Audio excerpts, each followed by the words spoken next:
Vidíme, že bojovníci sú opatrní, dávajú si na čas.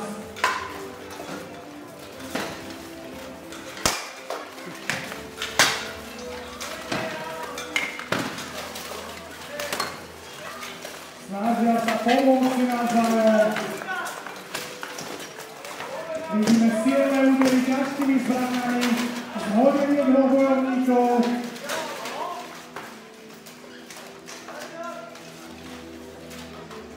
Zase sa rozdelili do dvojíc. A jeden dole, druhý dole. Pripravený. A boj. Padajú, padajú.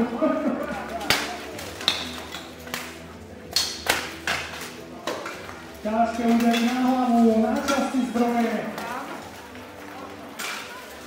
Preved krížom, snaha o rozpojtovanie priateľa.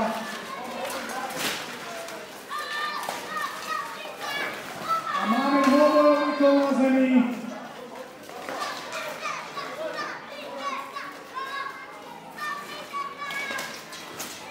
Vidíme, že niektorí z bojovníkov aktívne využívajú výškovú prevahu, narazenie, napadenie.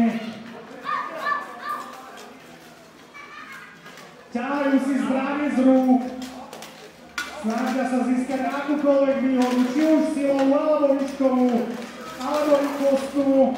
A už máme na zemi bojovníka. A dvaja na jedného uvidíme, či to bude heroický výkon hodný legendárneho Lancelota, alebo to pôjde tak, ako to má byť, dvaja na jedného vyhrávajú. Takže